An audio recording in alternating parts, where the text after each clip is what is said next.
Hola gente, bienvenidos al nuevo episodio de Rock and Brother. Y hoy día estoy con el gran Ricardo Hinojosa, comunicador, periodista, ex editor de Soho, más conocido como DJ José Santos Chilcano. Ha trabajado en revistas como Dedo Medio, colaborador del comercio y obviamente hablando del comercio, recientemente creador y alimentador de artículos de Lima Stone, preparando la llegada de los Rolling ahora pronto en marzo. Nada, gracias Ricardo por estar acá. Gracias a ti, Daniel, gracias a ti por vernos después de algún buen tiempo también para hablar de música. Gracias, sí. Hablemos. Hombre. Hablemos. Hoy día, bueno, como ya dije, vamos a hablar de los Rolling Stones. Banda icónica, y como estábamos hablando antes de empezar la grabación, que trasciende en más allá de la música. O sea, sí, claro. De hecho, el feeling con los Stones, tienes una banda que tiene más de 50 años haciendo música, parados en un escenario, tocando frente a la gente, enfrentándose a todos esos detalles que son parte de la vida de un rockstar. O sea, desde el momento en el que tú mismo te pasaste en un micro, te quedaste dormido en el micro para tocar, para ir de bar en bar por nada, hasta el momento en el que te paras y, o sea, tienes a 50.000 personas, o como pasó cuando tocaron en Brasil hace unos años, 1 millón de personas cantando tus canciones. Es una cosa increíble. Para ellos mismos vivirlo debe ser una especie de sueño, ¿no? Despierto, ¿no? No, definitivamente. No, y además, como tú dices, o sea, trasciende más allá de la música, trasciende en todo sentido y a todo nivel. Sí, artísticamente para muchos, culturalmente también, además porque creo que con ellos arrastran todos esos mitos que manejamos, que cualquiera que ama el rock maneja, ¿no? O sea, sexo, drogas y rock and roll, ellos lo han vivido, cada uno de esos picos lo han vivido, pero al mango. Claro, totalmente, ¿no? Al mango, y de hecho, digamos que esos picos hicieron de que los Rollins sean lo que son ahora, definitivamente. Yo creo que no hubiera podido ser claro, lo que son. O sea, la leyenda que está alrededor de Keith Richards no sería la misma si no hubiera vivido tan intensamente cada una de esas etapas, ¿no? Ahora, pasa eso, y irónicamente, a pesar de que estamos hablando del rock, un lugar donde muchas veces los ídolos muertos son los ídolos más queridos, pasa que... Claro, ok, se murió Brian Jones en el 67, cuando tenía 27, inaugurando el Club de los 27, pero sin embargo los básicos, los que para la cultura popular actual son los elementales, que son Keith y Mick, están ahí. Tienen 73, 74 años y están ahí tocando, uno está saltando como un loco todavía en el escenario, otro está tocando la guitarra, y es increíble porque, a ver... Cuando ellos hicieron rock, cuando ellos empezaron a hacer rock, cuando estaba Doors, cuando estaba Led Zeppelin, cuando estaban los Beatles, estaban todas esas bandas entre fines de los 60 y principios de los 70, tenían, ¿qué? 4 o 5 años más que mucha de la gente que los escuchaba. Ahora estamos hablando de que los rockeros más importantes en la historia de la humanidad son nuestros abuelos. Claro. Un señor de 73, 74 años está sentado en su casa. Ya. No nos hagamos viejos, no nos hagamos tan jóvenes. Chibolos. Ya, ¿no? Claro, y de hecho, y además de lo que tú dices, poniéndonos en el contexto de que, como tú dices, empezaron en una época que fueron, bueno, los 60s, poniéndonos en el calendario, vamos a decir, en el 62, si no me equivoco. En la década de los 60s arranca la banda. Lo primero, el nombre. ¿De dónde? O sea, ese nombre tan punche, ese nombre que marca la historia, ¿de dónde sale? A ver, Muddy Waters tiene la culpa. Yeah. Pero, estos patas aman a los luceros, aman a Chuck Berry, a Muddy Waters, por sobre todas las cosas. De hecho, a ver, la banda se termina juntando porque por su lado Brian Jones estaba tocando por algunos clubes en Londres, y un día en una estación de ferrocarril se encuentran nuevamente Keith Richards y Mick Jagger. O sea, Keith Richards se queda mirando y dice, oye, ese pata me parece conocido, esa jeta yo la he visto antes en otro lado. Se empieza a acordar, y ellos habían estado en el colegio en primaria. Richards lo ve con unos discos de Chuck Berry, Muddy Waters, lo ve con una colección así y se le acerca, ¿no? Porque dice, ¿cómo no se le caen? Los agarro y me voy corriendo. O sea, en live, en su autografía, Keith Richards ha dicho eso, ¿no? Yo lo vi, lo primero que sé es en qué momento se distrae para arrancharle los discos y impedirme corriendo con todos para quedarme acostado con los hombres. Pero después de que ellos se encuentran, se hacen patas, empiezan a parar juntos y de una u otra manera llegan al Market Club, me parece que es donde tocaba Brian Jones con Alexis Corner. Yeah. Y se hacen patas de él, se acercan, hoy esto es una banda y queremos tocar, que no sé qué. Se empiezan a juntar, van reuniéndose y un día quedan y tocan. Yeah. Pero cuando los llaman, oye, ya queremos que toquen ustedes acá, ¿cómo se llaman? Y Mario Waters tiene una canción que se llama Rolling Stone, entonces a partir de ahí saca Brian Jones, o sea que le pone el nombre a la banda. Él le sigue porque él era el más apasionado con el blues en realidad. Pero lo que sí sé es que Brian Jones, como tú dices, es el que funda la banda, el que inicia la banda, el de la idea de la banda, y es llamado como que el alma de la banda, ¿no? Cuéntame un poquito eso de ahí con Brian Jones, ¿no? Brian Jones creo que tenía,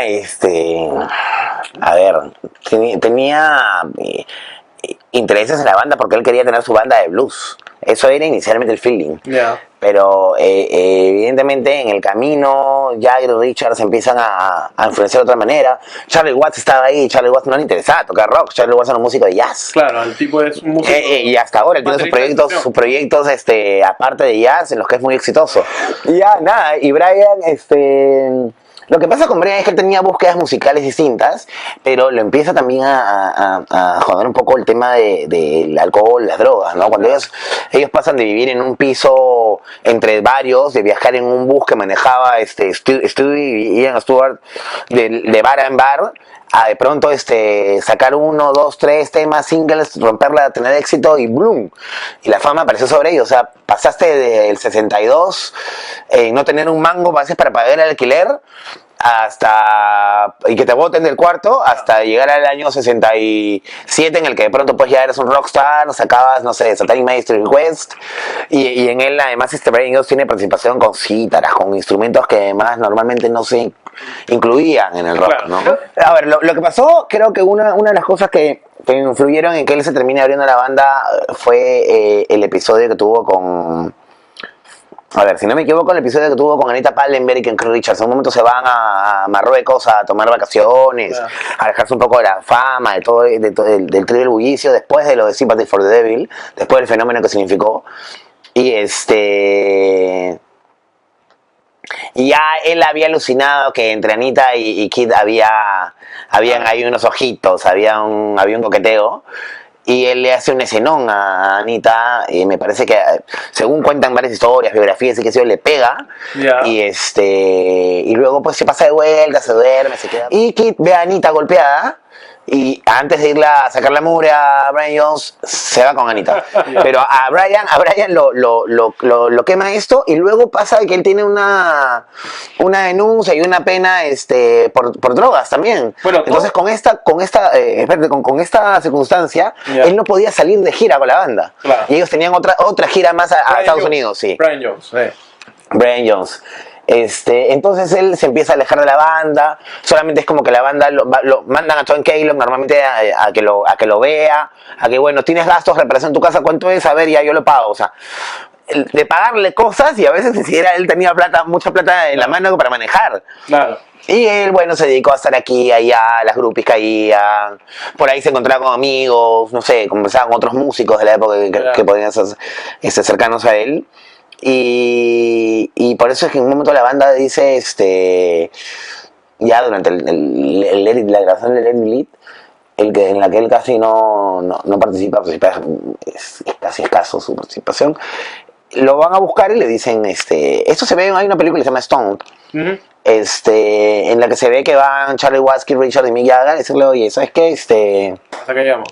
Sí, te fuiste de la banda. Bueno, o sea, chao. Y eso lo termina de hundir, y él, de hecho, si no me equivoco, me parece que es un mes después que muere. Claro, él muere en el año 69, si no me equivoco. Sí, en julio. Bueno, ahogado en la piscina, no se sabe porque si fue porque se ahogó realmente o porque se pasó de Sí, vuelta. lo que pasa es que había un pata que se encargaba de la obra, porque él estaba haciendo como remodelaciones, porque él vivía en una mansión que había sido propiedad del creador del personaje Winnie the Pooh. Ya. ¿Ya? Él compró la mansión y entonces decidió que el muro acá, que esto por aquí. Entonces Tom Keylock, que trabajaba para Rolling Stones, iba a supervisar un poco las obras y le encargó a alguien que él conocía, que era Frank Thorogood, que era como el, digamos, el jefe un poco de la obra, pero que dormía además en la casa y que además se encargaba, al menos según la versión de la película, de informarle a Keylock si este hombre estaba haciendo tal, está consumiendo tal, está con tal. O sea, si pasaba, había un cagadón, también él avisaba y oye, ha pasado esto, ha pasado lo otro. Entonces, hay un momento en el que Thorogood llega a confraternizar demasiado con Brian Jones, pero a la manera de Brian Jones. Confraternizar mucho con Brian Jones significaba que podías compartir sus drogas y de repente estar ahí en sus fiestas.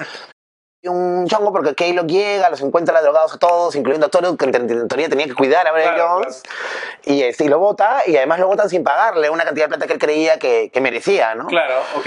Y él va y se queja donde Jones, y Jones lo invita a quedarse con él esa noche igual, tomémonos unos tragos, no es mi culpa, pero ahí vamos a ver qué hacemos luego, ¿no? Y en la cruzada de los tragos, aparentemente, y repito, nuevamente según la versión de la película, Thorogood lo mata. Después que dan los claro, ellos me parece que tenían este concierto programado y fue en Hyde Park, en Londres. Hyde Park, okay. Y en ese concierto fue, creo que fue apenas 4 días después de la muerte de Brian Jones. Súper cerca y lo hacen como, o sea, muchos creen que iban a cancelar el concierto, pero al final lo hacen y lo hacen de manera tributo. Sí, comienza como un tributo. Ya está Mick Taylor incorporado a la banda, en reemplazo de Brian Jones. Mick Taylor entra inmediatamente después de la salida, de hecho sale Brian Jones. Es como que Taylor ya estaba tocando en estudio. Él ya estaba tocando en el estudio con ellos. Habían estado sondeados otros guitarristas amigos de la banda, pero al final él fue el que mejor se acopló. Y que probablemente además Taylor era unos guitarristas de mejor técnica de la época. Eso es lo que dice la mayoría de gente, y seguramente alguien que toque guitarra y lo sepa en uña propia te lo podría decir mejor. Pero sí está muy bien considerado por sus jugadores de en esa época. Y ellos tocan en Hyde Park, creo que hay 300.000 personas, concierto gratuito, tributo. Tú ves el escenario porque hay videos en YouTube en los que cuando quieran, quien quiera puede verlos. Claro. Que la gente está echada, sentada al costado de los Rolling Stones, está cantando allá y la gente está ahí nomás. Atrás hay como mucha gente del crew que están alrededor, plomos y qué sé yo, La Mancha, groupies y todo el mundo da vueltas. Claro, dicen que llegan muy tranquila la gente, por lo mismo que era como que un tributo a Brian Jones. Creo que recitan poesía y todo lo... De hecho, muy 60, muy a la época 60, y la gente tranquila, y luego se quitan tranquilos. En esa época, Jagger estaba con Marianne Faithfull, y Marianne Faithfull era como que... Era una locaza, pero era además una chica muy culta, que leía mucho, que leía poesía. Su primer esposo había sido curador de arte, tenía una galería, que es curiosamente la galería donde se conocen Yoko Ono y John Lennon. No me acuerdo el nombre del primer esposo de Dunbar. Ajá, sí, John Dunbar. Y ella le dice, oye, mira este poema a Donai, que Percy Shelley le había dedicado a... Yo no me acuerdo si era Lord Byron a quien le había dedicado el poema, tengo esa impresión. No, bueno. Y en fin, Adonai se llama el poema, y él decide leer el poema de Adonai porque vio similitudes entre la dedicatoria original de Percy Shelley en su poema a la vida y a lo que representaba Brian Jones en ese momento para ellos y para la gente en general, ¿no? Lo leyó, la gente escuchó y pidió, dijo, por favor, espera, voy a leerlo, y en el momento que lo iba a leer, además soltaron como 100.000 mariposas blancas, ¿no? Para que vuelen alrededor de la gente como un mensaje simbólico para Brian. Súper 60, súper la época, súper hippie. Sí, se veía claro, una onda súper hippie. No, pero monstruos, o sea, cosas que de hecho ahora creo que ya no se daría, o no se da, o se ve diferente, o no se toma de esa manera. Sí, en ese momento como que se vio, sí, qué hermoso gesto, lindo, que eran un montón de canciones, el feeling del concierto gratuito, pero luego hay unas teorías, pues, que para muchos son descabelladas, que dicen de que se supone que incluso ellos tuvieron la responsabilidad directa de la muerte de Brian Jones. Claro. Hay gente que dice que la noche de los sucesos, Antes que ocurra, en realidad habían llamado por teléfono para querer hablar con él, porque si bien es cierto que cuando lo expulsaron de la banda, ellos negociaron, le dijeron, bueno, tú te vas de la banda, pero tú conservas estos derechos, este derecho, y además tienes una pensión, te vamos a dar tanto, y tanto porcentaje de tanto. Claro. ¿No? Quedaron con él porque al final era su banda. En ese momento no se les ocurrió lo del nombre, no se les ocurrió que en realidad el dueño del nombre de la banda era él. Tremendo nombre. Y habían pedido oye, si tú ya no vas a estar en la banda, pues ya déjanos el nombre. Y él obviamente los había mandado lejazos. Claro, porque obviamente, pues, imagínate, regálate... Claro, te botaron tu banda y encima te piden que les regales el nombre. Regálate esa marca. Claro, regálate esa marca. Y se dice que ellos fueron en la noche esa madrugada a buscarlo y a tratar de convencerlo, y él no quiso, los mandó a la M y lo golpearon, le pegaron, acabó en la piscina y terminó en eso, ¿no? Nadie sabe, ¿no? Ellos en realidad esa noche aparentemente habían estado grabando el disco que venía. Yeah. Killer Elite. Nunca se ha probado, nadie sabe. Son teorías de las conspiraciones que a la gente les encanta desarrollar, pero no hay pruebas. Tú hablaste de Marianne Faithfull. Tremendo personaje en la década de los 60 para los Stones. Mujer de Jagger, y hay toda una historia una historia de infidelidad entre Marianne Faithfull y Keith Richards, con Keith Richards y bueno, y un niño que ella pierde sí, claro. Cuéntame un poco, que has estado investigando sobre esa mujer, que es un personaje también. Claro, es que lo que pasa es que esas pérdidas le pasaron a ambos, porque me parece claro, Marianne llega a estar en cinta de pierde el bebé, pero Keith Richards también tuvo un hijo con Anita Pallenberg que murió chiquito, así como de muerte súbita. Ah, no sabía ese dato. ¿Ya? Y eso fue también un drama bastante denso para ellos, ¿no? Claro, para ambos, ¿no? Pero Marianne era un personaje por la belleza, la energía, el cerebro, además, ¿no? Claro, guapísima, súper talentosa. Liberada en el máximo sentido, claro, ¿no? Actriz, cantante, ¿no? Entonces... es un personaje tan extraordinario, Marianne Faithfull, que hasta los de Metallica lo reconocieron, porque en The Memory Remains ella aparece en el video. Ya teniendo más de 60 años, ¿no? Evidentemente, ya no era la Marianne Faithfull de los años 60. Hay un momento en el que, como para coronarla de musa, hacen una película que se llamaba La chica de la moto, en la que ella sale con Alain Delon. Esa no era de Godard. Esa no era de Godard. Toda la gente que sí y no sé si era lo que dijimos, sí. Pero bueno, la chica de la motocicleta sale con Alain Delon, y en la mayor parte de la película, pues tú la ves en cuero, como si fuera Gatúbela, y subida en su motocicleta, ¿no? Claro. Y era preciosa la chica, y encima en cuero, qué sé yo. Aparte estamos hablando en una época en el mundo que, si bien es cierto, había todo este movimiento, digamos, liberal en el mundo, una chica en cuero con toda la ropa ceñida en los años 60 en el cine como que no era el estándar, no, claro, definitivamente. O sea, tú viste en el cine en motos a Peter Fonda y a Dennis Hopper en Easy Rider, claro, y de ahí la veías a Marianne Faithfull también en la moto, y una chica que además es liberada. Inclusive hay una canción de ella que en teoría que es interpretada por los Stones, que dicen que al principio no Sister Morphine. Sí. Sister Morphine. Pero finalmente ella tuvo que... Sí, hubo un rollo ahí y le dieron los créditos por Sister Morphine también. Todos los desenfrenos que tenían, y justo un dato de Marianne Faithfull, dicen que, y no sé si dentro de tu invitación puedes confirmar, es hace una redada en la casa de Keith. Claro. Y obviamente en esa época en que la policía y las autoridades estaban en contra de los Stones por todo lo que representaban y lo que le reflejaban ante la juventud de la época, entonces como que los tenían medidos al milímetro, ¿no? Entonces hacían redadas para ver si tenían drogas, porque obviamente consumir drogas, más allá de la posesión, o sea, la posesión y el consumo de cualquier tipo de droga en Inglaterra en aquella época era completamente prohibida y te podían decir en cana. iban a buscarlos, a cazarlos, a que sabían que No. había habido tono o juerga. Es que, Daniel, había habido, o sea, te aseguro de que los policías que iban a esa redada sabían que iban a encontrar más droga que podrían encontrar ahorita en los barracones. Claro.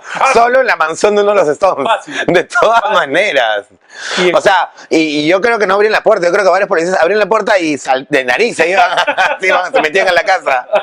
Entonces encontraron, bueno, en una de esas redadas dice que encuentran a Marianne Faithfull completamente tolaca. Con las piernas abiertas y con un bombón. Un bombón en Y claro, ahí. Y ya después la gente mete leyendas urbanas de que había ese bombón, lo habían compartido antes Keith Richards y... No, es que la escena era que como que abren la puerta y ya... Ahí ponen la carita de Messenger de... Y estaba acá como... Y el bombón estaba acá, y acá estaba Jagger y acá estaba Richards lamiéndolo al mismo tiempo. Claro, o sea, ¿no? No sé, será... pero- Felizmente que no estaba Gene Simmons, porque Claro. si no, los hubieran lamido a todos.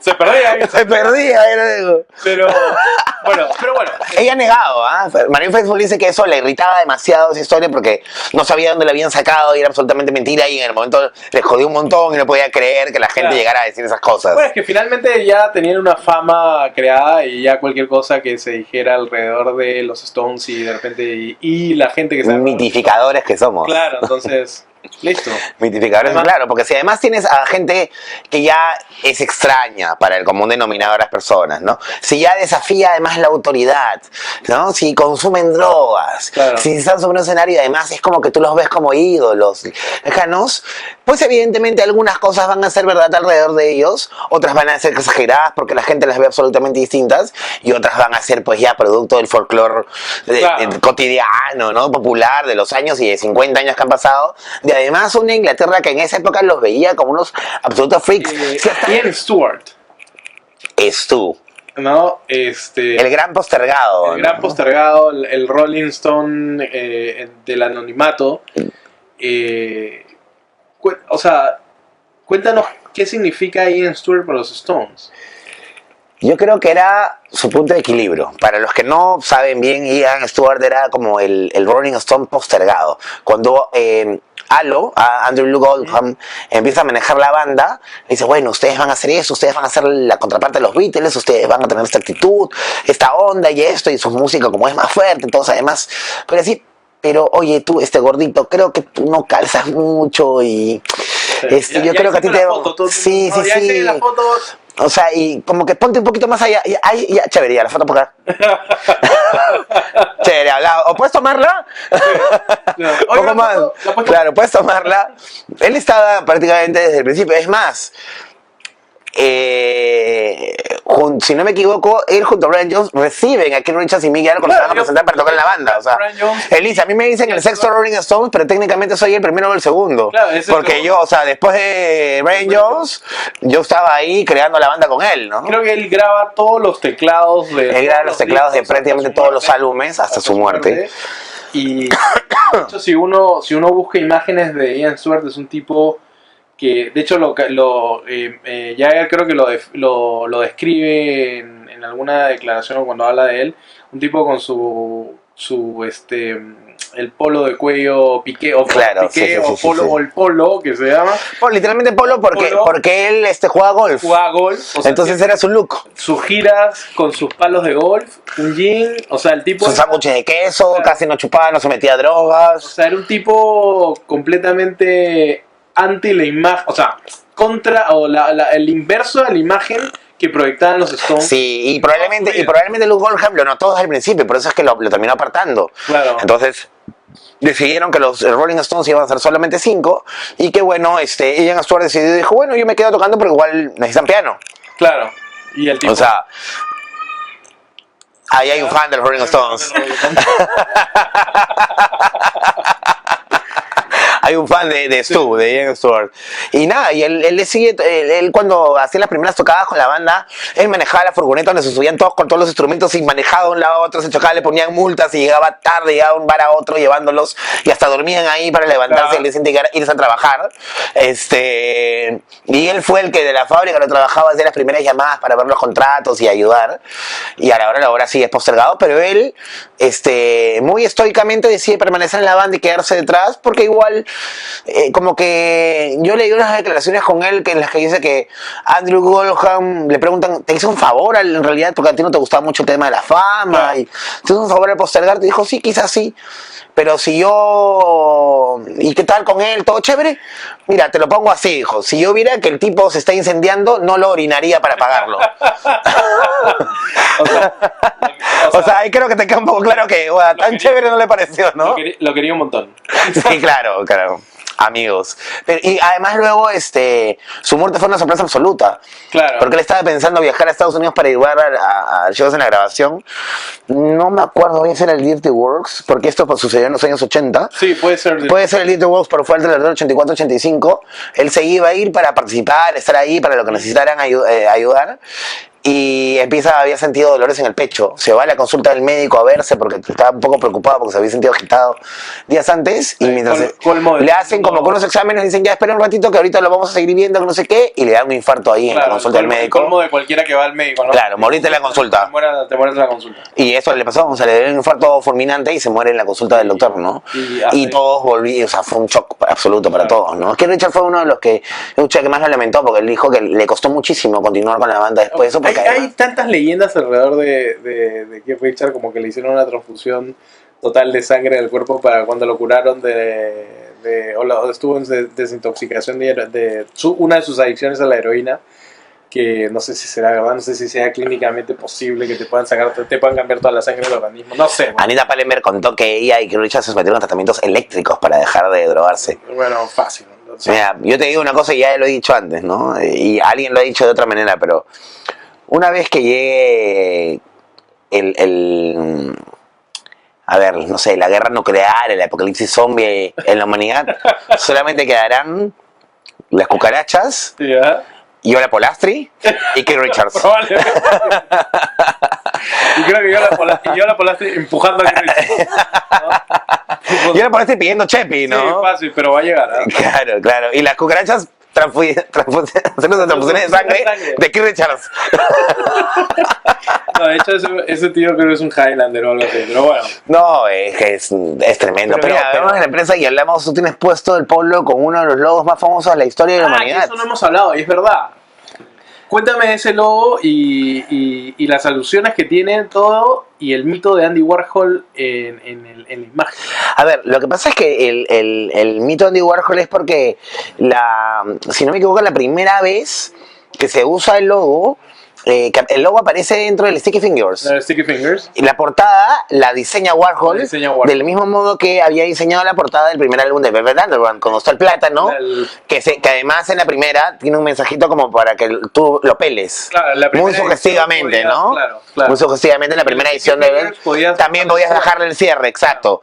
Pero el Sticky Fingers es el retrato de esta parte de acá de alguien con el bulto bastante notorio. Sí, era el muso, se entiende, era el muso. Yo era Alessandro, que aparece de hecho desnudo en varias películas de Warhol, que entendámoslo, no eran películas de la manera convencional como nosotros podemos imaginarlo, como podemos ver una película de Hollywood, no. A veces eran simplemente horas de alguien durmiendo. Claro, no es Deadpool, por ejemplo, que... Claro, no es Deadpool. Película.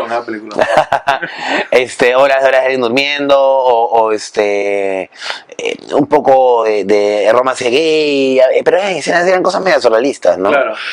Bueno, y yo de Alessandro era la estrella de ellas, y él lo elige como modelo para la foto que incluía en el Sticky Fingers y que fue finalmente. Y donde ese logo aparece en el disco. Claro, por eso es que la gente cree, como dice, el disco lo diseñó Warhol. Entonces todo lo que hay en el disco es de Warhol, entonces es el bulto, es la foto acá, y también es la lengua de Warhol. No, pues, Warhol diseñó solamente la portada. La lengua, no me acuerdo el nombre del pata, John Pache. Ya, Pache diseña la lengua, inspirada un poco entre una diosa hindú que es un chibolo de 25 años. En ese momento, claro, era estudiante. Todavía de Bellas Artes. Sí, era estudiante de Bellas Artes y decía, oye, tengo esta idea, quiero que se haga algo así. Se inspiró un poco en esta diosa, evidentemente también en la boca de Jagger, y salió. Y bueno, en la lengua un poco del tema de irreverente que sí, claro, el desafío, exacto, ¿no? Y también quería generar un logo que trascendiera en la historia, que definitivamente lo es. Y lo logró, ¿no? Yo creo que hay gente que podría no tener idea qué son los Stones, pero sí conocer ese logo o identificar que existe ese logo. Quizás ni siquiera relacionarlo, pero saber que la boquita con la lengua está relacionado al rock o hay algo. Sí, probablemente, ¿no? Pero nadie puede decir, oye, ese logo no lo he visto en el Y era loco. Y siempre hay un mito, creo que injustificado, totalmente, de la rivalidad entre Beatles y Rolling, cuando al revés habían colaboraciones entre ellos y súper buena, y una amistad bastante profunda. O sea, no sé si profunda, pero una buena amistad entre Lennon y Mick Jagger, ¿no? No sé, a ver, cuéntanos, desásnanos un poco con eso. Yo creo que el culpable de esto, para bien y para mal, es Andrew Luke Oldham, porque él es el que decide que la imagen de los Rolling Stones sea lo opuesto a los Beatles. Claro. Y luego es el que les pide a los Beatles que por favor les compongan una canción a este par de pavos que no saben componer una. Ya. Están tocando la guitarra como cojudos y no me componen una canción, por favor. A ver, háganme una. Se encierra en un toque Lennon y McCartney y componen a buena Be Your Man. Claro. La sacan ellos, la sacan los Stones. Claro. Como lado A de un disco, me parece que en el lado B iba Stone, no me acuerdo bien. Ya. Que es una de las primeras canciones dedicadas a la marihuana, además, que sacan ellos. Y después no querían que le caigan las redadas. Y a los Beatles también les dice, oye, esta canción que hemos compuesto para los Stones está chévere, hay que tocarla también nosotros. Y la sacan ellos y me parece que hasta la canta Ringo, sí, si no me equivoco. Hay un video en el que podemos ver. La canta Ringo.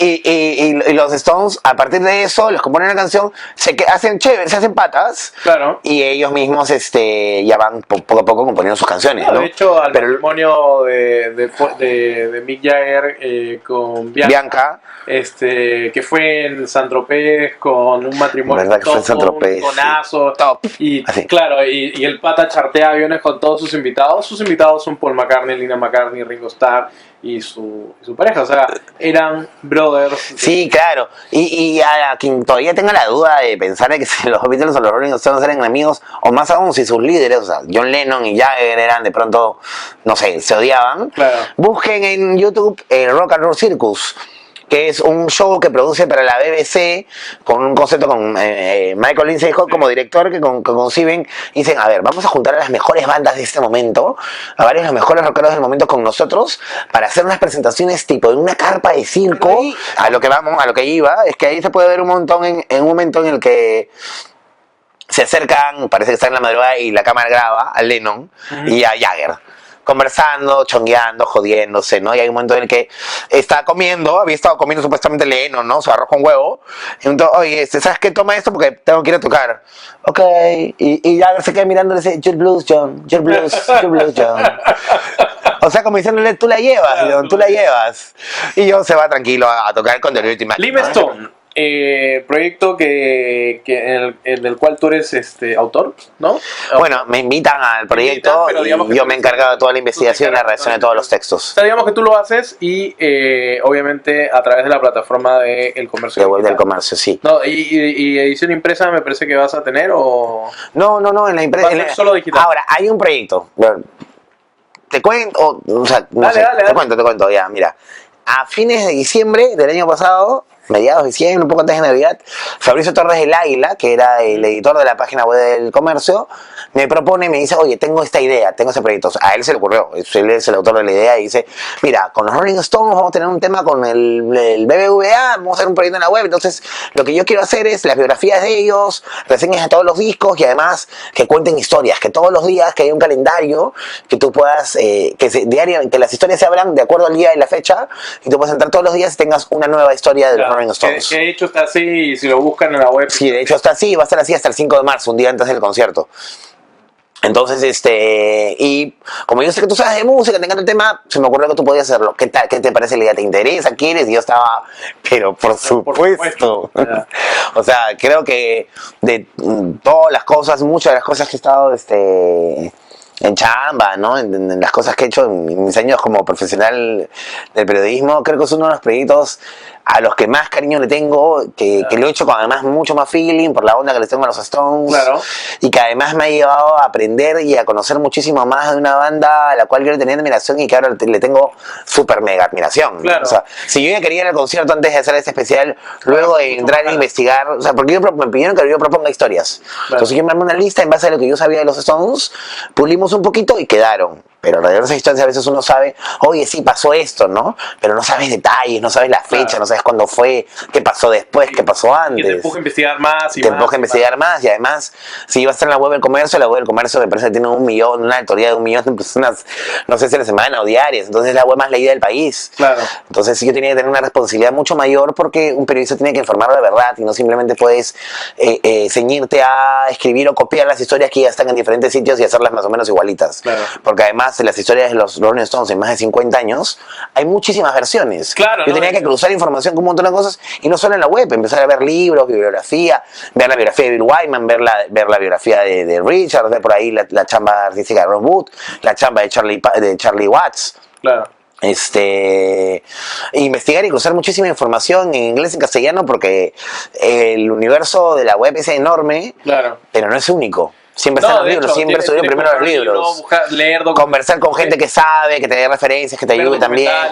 Entonces nada, yo de hecho me encantaría que lo lean, que lo sigan leyendo, lo compartan en el Facebook, en Twitter. Cuando entras a la web del comercio hay un banner, es el Lima Stone, y el título de cada historia que se publica todos los días, como les digo, se va a publicar hasta el 5 de marzo, un día antes del concierto de los Stones, y lo van a poder hacer ahí.